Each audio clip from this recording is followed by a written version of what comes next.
할렐루야. 오늘은 열왕기하 1장과 2장의 말씀을 살펴보도록 하겠습니다. 열왕기하에서는 북이스라엘과 남유다가 하나님을 외면하고 우상을 섬기면서 점점 더 멸망으로 달려가는 가운데 그들을 돌이키시려는 하나님의 노력을 볼 수 있습니다.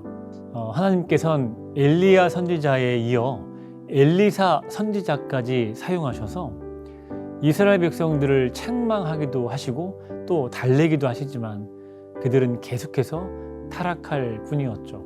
하나님을 인정하지 않아 결국 멸망한 북이스라엘 왕들의 모습을 함께 보시겠습니다.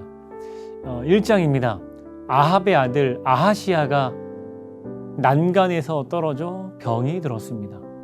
이에 하나님께서는 엘리야를 통해 아하시야가 회복되지 못하고 죽을 것이라고 말씀하셨습니다.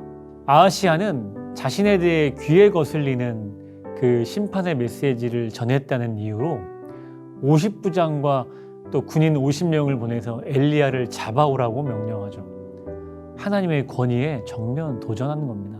하지만 엘리야는 전혀 동요하지 않았고 오히려 그를 잡으러 온 군인들만 하나님의 불에 의해 불살라졌습니다. 그것도 2번이나 말이죠. 세 번째로 엘리야에게 간 50부장은 두려워서 자신들의 생명을 귀하게 여겨줄 것을 겸손하게 요청했고 그때서야 엘리야는 아하시야에게 갑니다. 하지만 엘리야의 말대로 아하시야는 침상에서 내려오지도 못하고 죽게 됩니다. 2장에는 승천한 엘리야에 이어 그의 제자였던 엘리사 선지자에 대한 이야기가 나옵니다. 특히 그가 행했던 2가지 기적이 소개되고 있는데요. 새 그릇에 담아온 소금으로 여리고의 물을 바꾼 것과 자신을 대머리라고 놀리는 작은 아이들을 저주하며 곰에 찢겨 죽게 한 사건입니다.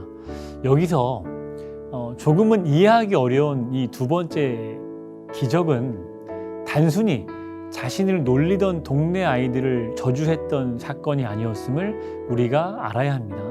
먼저 여기서 작은 아이들로 번역된 단어는 실제로는 청년까지의 나이를 의미합니다. 더불어 젊지만 작은 마음을 가지고 있던 사람들 또는 불량했던 젊은 사람들까지 포함하고 있는 단어입니다.